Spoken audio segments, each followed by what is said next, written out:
to the channel. Caribbean E and Tina. Hi. Hope everybody's just having a wonderful and marvelous day and everything is going great for you and you are in the best of health. Amen. Today this story is about, and I just wanted to get to the title quickly. It's entitled, I Once Was Noah. I was Noah. Because people have been asking Tina Yes. about our son Noah when he came to visit us. Yeah, you guys have been inquiring in the comments, is that really our son? And some people have said that Noah and Ariel look alike. Right. So to clarify, at the end, because I don't, sometimes people don't watch all the way to the end, but he called him, I don't like to call him that, but he called him our adopted son because Noah is not flesh and blood.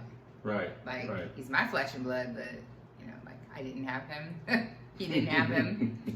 He has totally different parents, but we're his parents. So I guess you wanted to do a video on clarification and his story, because his story is similar to yours. His story is similar to mine. So one evening we were sitting in our home in Mountain's Edge, Las Vegas, Nevada. Yes. And we were just calming down for the evening, maybe watching a little news, and it was just me and my wife sitting on the bed. Then my daughter Dominique came into the room, and she seemed kind of disturbed.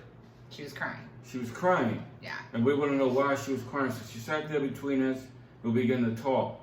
And she started telling us, schoolmate, close friend of hers, was put out of his house, and he was in the street, and he needed somewhere to stay. Yes, he was in a park in our neighborhood, because it's a huge neighborhood, and anybody from Vegas knows Mountain's Edge. And he was at Mountain's Edge Park. It was right before they had standardized testing the next day for school. Right. And that's quietly why we were all home just chilling out, because we knew that the kids had, well, that Dominique had testing the next day. Christopher was already gone to the military. And yeah, he showed up because, well, he reached out to his friends because he had a phone with a little bit of data still on it to see if anyone could put him up for the night. It was extremely windy that night and cold, and we were having it was like a weird weather thing. Right. And I mean, beyond all that, there was a kid, he was out there, he was alone, and they had testing in school the next day, and he just wanted a place to crash. So he reached out to his friends. Now imagine a 16-year-old boy. He was 15. He wasn't even 16 at the time. 15-year-old boy. We had Billy settled in for the night. Yeah. We cut the front porch light off, and you were sleeping. You were kind of sleeping. Well, I might have passed out from working. Yeah, from working. Yeah. So we just kind of like, you know, just relax for the evening. Nobody else was coming in the house. Nobody else was going out. Right. So so Dominique began to tell us, and I was like, oh my goodness, because first of all, I was a little nervous about letting anybody into as the man of the house. I was concerned about anybody coming into the house, especially when it's a young man and I have my daughter there. Right. Understood, yes. I felt the same way. As a father figure, I was concerned. She felt the same way as a mother. Because the house had, remember, like we had, so there was 2 bedrooms, but they had a Jack and Jill bathroom, which is fine when it's her brother, but he was gone, and it would have, you know, so there was an empty room, Dominique's room, but connecting was the bathroom. Yeah. And that was on the other side because our room was the master, so it was on the other. Our bedroom member was on the other side of the house. And I feel you. I was like. In my upbringing, I always had trust issues with people, and I still have trust issues. So I wasn't really sure about this, but I wanted to just see the conclusion of the whole matter, find out what was really happening. So when I came to my senses, I realized that there was a 15-year-old boy standing at my door, nowhere to go, kicked out by his mother, late at night, in the dark, with 4 trash bags, black heavy-duty trash bags, with all his belongings, everything that he can grab, as he was put out of his home by his mother. Which we want to just say, like, she lives in our neighborhood. She was very well off. She has a well-paying job. She had a beautiful house, like, in our neighborhood. They went to a a school for like the arts, So like, it wasn't like he was little homeless and she was down on her luck. She definitely was not. So, the young man came in. We had a chance to talk with him. I talked with him.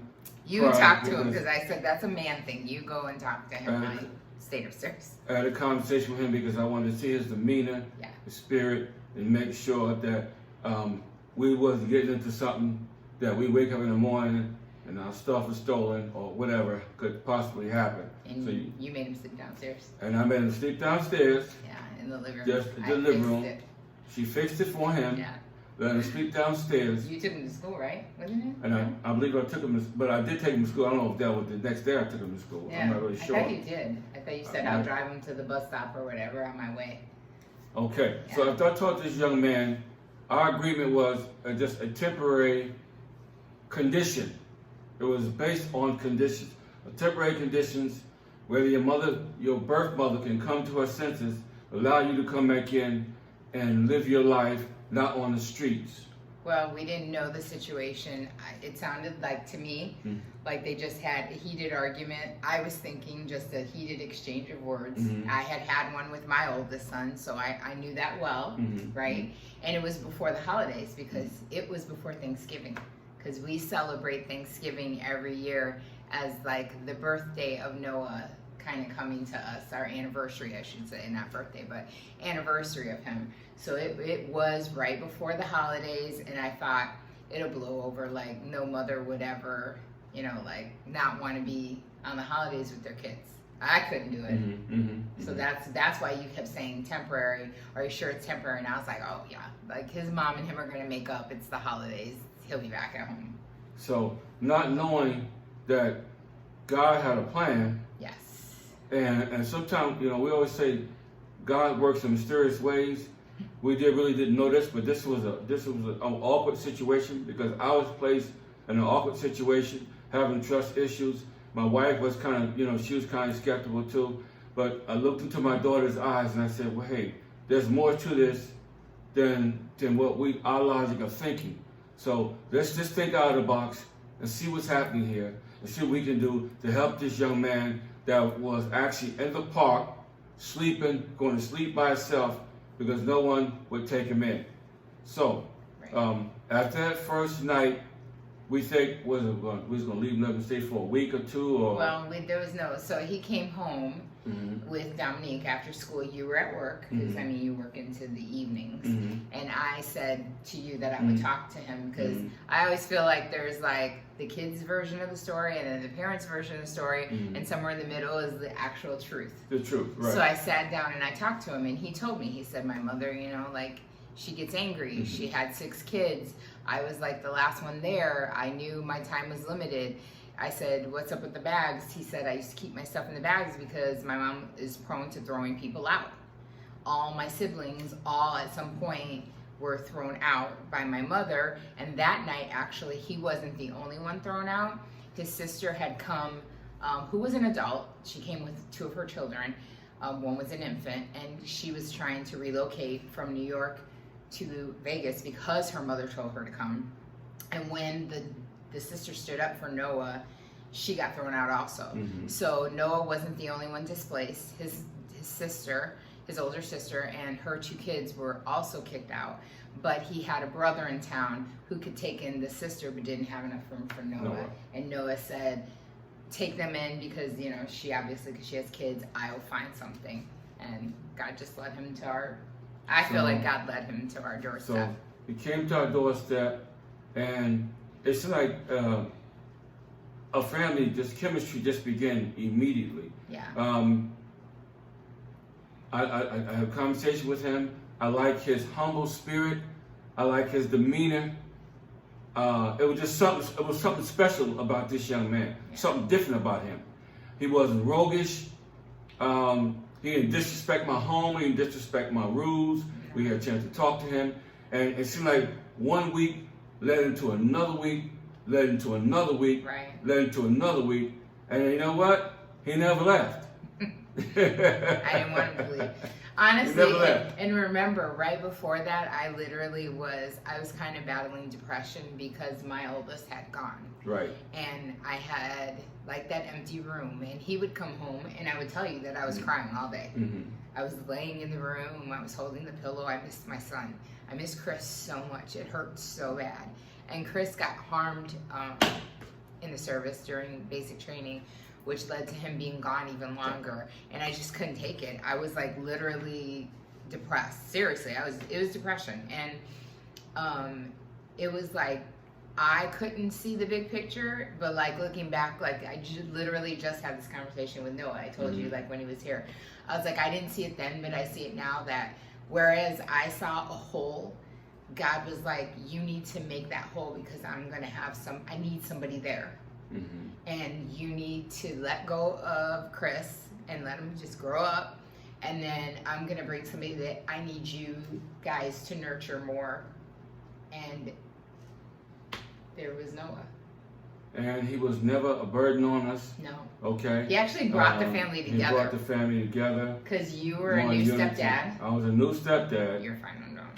And you're fine with Dominic. And it was just a lot of things that he was a key to a lot of things happening and transitioning smoothly into our home. Bringing love. So bringing more love, appreciation, humility, humbleness. Yeah, humility. Yes.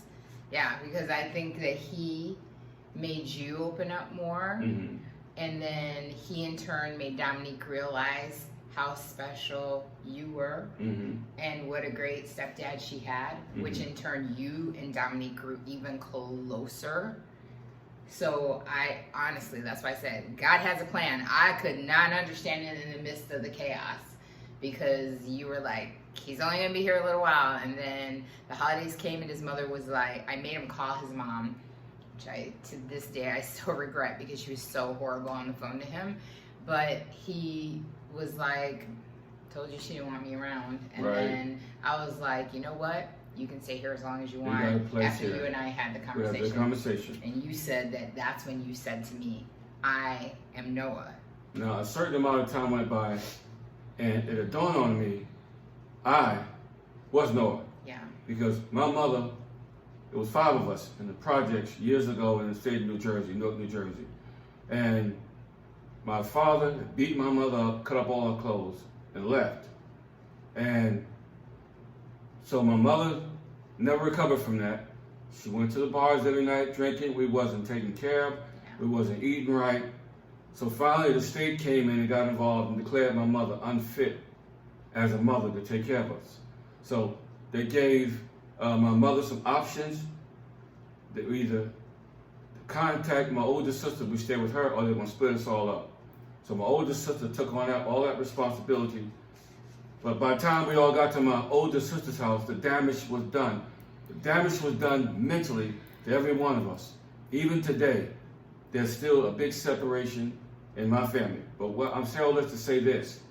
I was on the streets because I ran away when I got to my sister's house.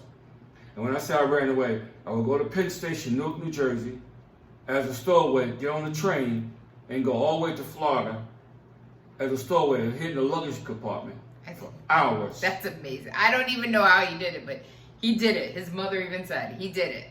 And his brothers and sisters. I don't know how that happened. I remember it like it was yesterday. Now my other brother, which is older than me, he did it first. Sean. Yeah. So when Sean did it, he said, yeah, it can be done. This thing can be done. I said, you sure about this, man? I said, because he said, listen, I've been all over the United States. I said, okay. And I did it because I had issues, family issues. I didn't see my mother any longer. She was an alcoholic, a compulsive alcoholic. And my mind was messed up. And now we flipping from one school to another. It was just a lot of things that went with that whole piece. Yeah. And my situation was 2 times worse than Noah's. Because now I'm finding myself on a train, and I got in the luggage compartment. I hid behind somebody with a big old signed suitcases.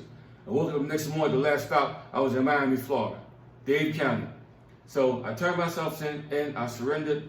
It took me to the county youth center, detention center, and it was hours before I would tell them where I was from because I did not want to go back to that bad situation that where I was at. Well, because your sister was abusing all of you. Right. But it was a lot on her. I look at it as two sides to the story because I appreciate her taking us all in, but then there was a lot that was really too much for her to carry.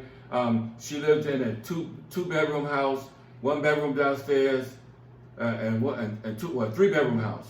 Her and her husband had a bedroom. My sisters had a bedroom. Me and my brothers had a bedroom. Okay, so and her children. And her children. Yeah, she had kids, right? She had kids too. On top of that, 2. Wait, 3? 2, 3, something to that effect. Then Right, but she had her own. She had her own. What I'm trying to say, she had her own responsibility too with her kids. So she took on a lot. Yeah. So we were messed up, and I looked at my life and I said, "Wow, I was the one that was a runaway." Because basically, what happened was my situation got worse because I finally told where I was from. They put me on the airplane, flew me back to Newark, New Jersey International Airport, and I got home, got a lecture, got a whooping. Then I got back to the same environment again. Stayed for a little while. Kept running away because by then the state was already on. They were checking on us and making sure we were fine. You had a caseworker, right? I had a caseworker assigned to me. Yeah. She would come over and check on me.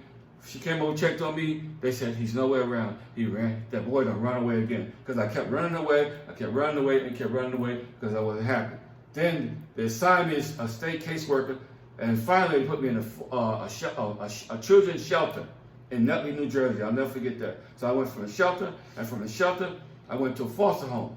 And then from foster home, I ran away from there too, and ended up at the YMCA downtown Newark, New Jersey, until the time I graduated from Central High School in Newark, New Jersey. Then I went into the military. I wanted to get as far away from New Jersey as I could. My first duty station was Schwäbisch Gmünd in West Germany. Which I still can't believe that they put him in that YMCA because he was with grown adults. Which in this day and age, that's like, I can't even believe that as a kid, they put you in basically a homeless shelter with adults where that anything could have happened. That's what they did. That's what they did. That's what they did in Jersey. And you know what? And that time I was introduced to drugs, THC, cocaine, a lot of things that I experimented in that one YMCA. But I'm glad God brought me through all that because when I enlisted into the military, they didn't have drug testing then. Oh. And if they did, my stuff would have been so my urine would have been so bad. They would have said, don't pass go, don't collect $200. But it happened. But back to Noah. He was blessed and fortunate because a lot of kids his age never come back. Now, Noah finally, we watched him graduate from high school. Yes. We were proud of him to go across the stage. We were there for him. We took him as our own son. And so when he came, he had a whole gang of issues of things that his mother was making him do that he shouldn't, as a child, have had to bear. His grades were suffering, and in our house, grades are a must. That's like Good your grades job. Are a must. But you know what? He brought up his grades. He wanted a part-time job. His mother kept books. We had to have teachers intervene and help us. I'll tell you this, every time something terrible happened, that boy had a smile on his face and he kept pushing on. And it literally, he's an inspiration to so many people. He did an internship in high school for 4 seasons, and if you guys watch the video, you heard him say, oh, I vacation because I work for a company that affords me the luxury. He works for 4 seasons, he mentioned it. And I will tell you this, they have made him a poster child, but they have no idea what a special person they have, because this is a boy that was probably going to end up in the streets. Right. Did an internship in high school for 4 seasons, and to this day continues to work for 4 seasons, is a model employee, and works as hard as nobody. Like, he doesn't want anyone to pay for anything. He's always wanted to do things for us, which I'm like, stop. Like, he is not your normal child. Like, you hear people say, oh, my child, take. My child this, my child expects. Like, Noah never expected anything and is just beyond grateful for anything that we've ever done. If you ask him, his siblings, which his brother and his sister, my kids, like, Those are his siblings. They will fight tooth and nail for him. He will fight for them. No one has ever made Noah feel like he came into the family. Mm-hmm. He's always like just been a part of the family. Like, we're mom and dad, and that's his brother and sister. And he calls me Pops. Yep. He calls me Dad. He calls and checks on me. All the time. And this story here will bring tears to your eyes. Yeah. Because this is. I can't. Like. And he done traveled. He got his own. He's got his own spot. He's got his own car. He's self-sufficient, independent. Never called us. Never did foolish things with his money. Yeah. And it's just something that I wish my life could have been like his. But like I told but you. I wasn't blessed with that type of break. But it wasn't for you. That's why I tell him all the time. Brings tears in my eyes You wouldn't sometimes. have been the man that I wanted to marry if you had not gone through what you've been through. And I just think that your path was your path, and God brought you through that path. And Noah's path was Noah's path, and Noah had enough heartache. You know what I'm saying? That wasn't for him. And so he always says he's blessed to have us, but I will say this, and I've said it to Noah a million times, we were blessed to have him. We were. Our lives could have been totally different too. So we want to give you the whole story of Noah. And again, I had to look at myself. yeah. Take a good look, get in the mirror, and look at myself before I would ever turn that young man away and let him go out there into a horrible world with hatred, malice, and people don't like you, people don't love you. I don't want to see him end up in the bridges and sleeping up under the water tunnels in the city of Las Vegas. And I said to you after he left, I said, imagine a world. So you guys, imagine a world if just every single family that could help someone actually helped someone. We wouldn't see all these kids that were displaced like you. All these kids put in these horrible foster homes where they're abusing them. All these kids that are living on the streets and turning to drugs and prostitution because they gotta feed themselves, you know? And I wish more people would just open up their heart and help the people around them. And we were guilty of that. Hey, we were chugging along, living our lives. We were, you know, I felt like I had burdened you with 2 kids, and you know, you were done. And I was like, look at now you got 2 more kids. I'm not gonna give you a 3rd. And you were like, no, because I understand, because I lived that life, and I want to help. And you were like, no, it's fine. Noah is ours, and we raised him. He's my tattoo, just like you. I have it on my arm. I have Noah's name, Eric, and my 2 kids. Yeah. It's my babies. It's a family all affair. 3 of them. So if I declare this day anything, I would declare this day Noah's Day. We take our hats off to you. We're so proud of you, Noah, for your accomplishments, for how you travel different countries, different culture. We thank you for having your head on straight, and we thank God for sending you to our front door that cold and breezy and windy night with only 4 bags to your name. Yep. But now look at you. So now you gotta do a video for all the kids. You can do a Dominic and a Christopher video. Now, we just want to let you guys know, okay, our story of Noah. And how different life could be when you just do one thing. You could change the course of a person's Change the whole life. person's life. And your own. And your own. I think that's what happened to us. It did change our lives. And we're better people. We're more responsible and better parents. So, like I always say on the channel, in the meantime, we're 2 in the time. Life is to be enjoyed. Hit that notification and subscription, and we'll see you on the next video. Subscribe. Thank you for all those that subscribe. Oh, and one more thing. Mm-hmm. So I didn't tell you this earlier, so I will announce it on the video. Today we hit 100 followers on Instagram. So thank you for paying attention to the little excerpt before the video and actually going and following the journey on Instagram as well. Thank you. Thank you, guys. Just keep that pushing. Keep that pushing. They hacked us. I tell you what, devil's a lie when it comes to those hackers. They even tried to hack us again, but you know what? God's got us, and we're smarter. We're going to be smarter now. Smarter YouTubers We're gonna do the right thing Yes. so we can bring you guys good information. So when you transition here, you can have a better get-go of it than we did when we first got here. So now we're headed out because we have some subscribers to meet. We have a lot of them in town, so About 5 or 6. bye. So, peace.